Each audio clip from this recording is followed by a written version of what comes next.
आणि आम्ही देखील शेतकऱ्याच्या वतीनं कर्जमाफी मागणार नाही. पण राज्य सरकारची आणि केंद्र सरकारची जबाबदारी होती की शेतकऱ्याच्या सोयाबीनला, शेतकऱ्याच्या कापसाला, आणखी शेतीमालाला हमी किमतीनं खरेदी झाली पाहिजे. शेतकऱ्याच्या ऊसाला एक रकमी FRP दिला पाहिजे. हे तुम्ही केलं तर कोणी मागणार नाही, आम्ही काही समर्थन करणार नाही त्याचं. पण तुम्ही तेही करत नाही आणि शेवटी महागाई वाढू नये म्हणून शिक्षा फक्त शेतकऱ्याला. मला वाटतं माझ्या शेतकऱ्यांना तुमच्या माध्यमातून विनंती आहे की कुठे आता तरी शेतकऱ्यांनी जागं झालं पाहिजे आणि ह्या शेतकरी विरोधी सरकारचा पर्दाफाश केला पाहिजे.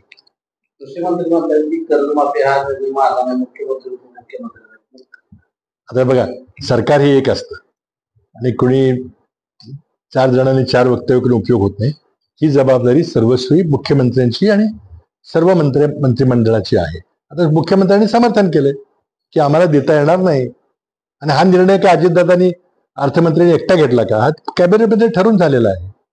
त्याचे बरे वाईट परिणाम काय होतील याचा विचार करून झालेला आहे. आणि त्यांना कदाचित विधानसभेच्या निवडणुकीवर आता काही लोकांची मताची गरज नाही, काही तुमच्या जनमताची काही पर्वा त्यांना दिसत नाही.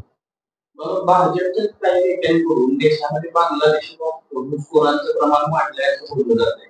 त्याचे पुरावे मग भाजपचे नेते असे पुरावे देत असताना केंद्र सरकारची घुसखोरी रोखण्यामध्ये निष्फळ करते का? नाही, पहा, बॉर्डर मोठी आहे तर थोड्याफार प्रमाणात लोक येतात.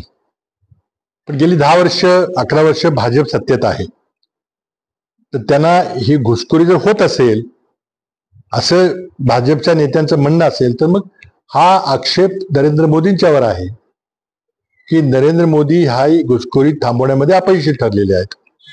त्याचं उत्तर त्याने द्यावं.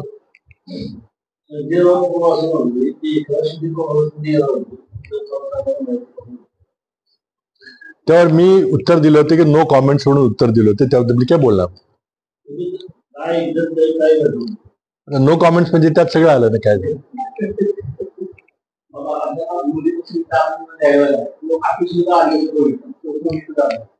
हे पहा, विरोधी पक्ष नेत्याकरता 10% संख्या लागते असं काहीतरी चर्चा आहे. पण महाराष्ट्रामध्ये अनेक उदाहरणं आहेत की काँग्रेस सत्तेत असताना अतिशय कमी विरोधी पक्षांची संख्याबळ असताना देखील त्यांना विरोधी पक्ष नेतेपद दिलं गेलेलं आहे. ही परंपरा आहे आणि त्यामुळे ती परंपरा पालन करायला पाहिजे. जर लोकशाही मजबूत व्हायची असेल तर ती पाहिजे, कारण विरोधी पक्ष हा सामान्य जनतेचा आवाज असतो विधानसभेमध्ये आणि ते पद दिलं पाहिजे. त्यांना ते जे काही सवलती मिळतात त्या दिल्या गेल्या पाहिजेत. आमचं स्पष्ट मत आहे. आता काय कसली तडजोड करायचं चाललेलं आहे, काय वाटाघाटी करायचं चाललं मला काय माहिती नाही. प्रश्न आहे, तुमच्या नेतृत्वाखाली काम करणारा एक कार्यकर्त्यांचा गरिमा आश्रमांच्या बाजूला आहे, एक घर तुमची काय भूमिका आहे? आता मी काही त्याच्यावर बोलणार नव्हतो, पण तसं तुम्ही विचारले तर उत्तर दिलं पाहिजे. हे पण ही सह्याद्री साखर कारखान्याची निवडणूक ही सहकार्याची निवडणूक आहे. त्याचे सभासद आहेत. ते सभासद दर 5 वर्षांनी आपलं नेतृत्व निवडतात, संचालक मंडळ निवडतात, त्यातला मग चेअरमन होतो आणि कारखाना चांगल्या पद्धतीने चालवायचा प्रयत्न करतो. ठीक आहे, राजकीय प्रक्रिया नाहीये ही निवडणूक आहे, राजकीय पक्ष लढवत नाहीये. तुम्ही विचारलं की माझ्या काही सहकार्यांनी काही वक्तव्य केलेलं आहे की आम्ही काँग्रेस पक्षानं माझ्या उपस्थितीमध्ये बैठक घेऊन आम्ही एका विशिष्ट पॅनलला पाठिंबा द्यायचा निर्णय घेतल्याचं वक्तव्य केलेलं आहे. ते अगदी टोटली दिशाभूल करणारे खोटारडं वक्तव्य आहे. मी कुठल्या बाबतीत कुठलीही भूमिका घेतली नाही. मी कुणालाही माझं वकीलपत्र दिलं नाही की तुम्ही माझी बाजू लोकांच्या समोर जाऊन मांडा, तुम्ही करा. मी माझी बाजू मांडायला समर्थ आहे. तर जे कोणी काँग्रेस पक्षाचे कार्यकर्ते माझ्या नावाचाच खोटा आणि चुकीचा वापर करत असतील किंवा पॅनलला गट नेते काही वक्तव्य कराडमध्ये काही झालेली ऐकली मी, ही अगदी चुकीची वक्तव्य आहेत. पक्षाच्या मध्ये काही संबंध नाहीये. प्रत्येक भागधारकानं, प्रत्येक शेअर होल्डरनी कारखाना कसा चालेल, कारखान्याची आजची परिस्थिती काही चिंताजनक आहे, ती सुधारण्याकरता कोण त्यामध्ये योग्य भूमिका निभावू शकेल हा निर्णय घ्यायला कारखान्याचे सभासद समर्थ आहेत. त्यामध्ये कोणीतरी माझ्या वतीनं सांगायचं की मी असं सांगितलं वगैरे हे बिलकुल चुकीचं आहे. असं कोणी दिशाभूल करायचा, संभ्रम पसरवायचा प्रयत्न कृपा करून करू नये. मला जे काही सांगायचं असेल ते मी सांगेन लोकांना.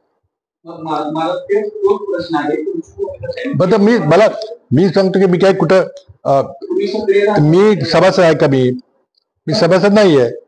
फक्त एवढंच आहे की आपले सगळे जवळचे कार्यकर्ते त्या प्रक्रियेमध्ये आहेत. त्यांच्या घरातलं जर कारखाना चांगला चालला नाही तर लोकांचं नुकसान होतं, तर ऊस जात नाही, या सगळ्या प्रक्रिया आहेत. त्यामुळे लोक येऊन स्वाभाविकपणे तक्रार करतात, काहीतरी काही करा म्हणून सांगतात तुम्हाला.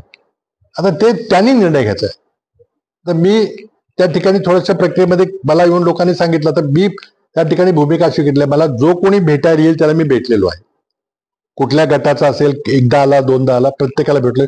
कुणाला मी तुम्हाला भेटणार नाही सांगितलेलं नाही, कारण मी शेवटी लोकप्रतिनिधी होतो आणि लोकांची म्हणणी गाऱ्हाणे ऐकून घेतली पाहिजे. प्रत्येकानं आपापलं मत मांडलं की आम्हाला समर्थन द्या, तुम्हाला समर्थन द्या. त्यामुळे माझी एवढीच विनंती आहे की माझ्या नावाचा गैरप्रचार, खोटा प्रचार कोणी करू नये. मला कुणी जर विचारलं काय सांगायचं ते मी सांगेन. या शेतकरी सभासदांना तुम्ही एक आश्वासन चेहरा वाटता, म्हणून त्या लोकांना तुमच्याकडून एक अपेक्षा तुमची भूमिका जाहीर असेल. मी जर सभासद असतो तर नक्कीच भूमिका घेतली असती. मी एकदा सह्याद्री सहकारी कारखान्याची निवडणूक लढवलेली आहे, तुम्हाला बऱ्याच जणांना माहित नसेल. 97 साली मी नेतृत्व करून ती लढवलेली आहे. पण शेवटी काय, आपण जिथे सभासद नसलो, आपण संचालक मंडळाला बसणार नसलो, आपण सगळ्या संचालकाकडे जाणार नसलो, आपण मंत्र्याला भेटणार नसलो, तर मग जबाबदारी किती घ्यायची? सल्ला विचारला तर देता येईल बाहेरून. परंतु त्यामुळे माझी आमची भूमिका अशी आहे की सभासदांनी न्याय दिला पाहिजे. हा कारखाना स्वर्गीय यशवंतराव चव्हाणांच्या प्रयत्नातून उभा राहिला होता. कराड तालुक्याची अस्मिता आहे, त्यामध्ये सभासद योग्य तो निर्णय घेतील.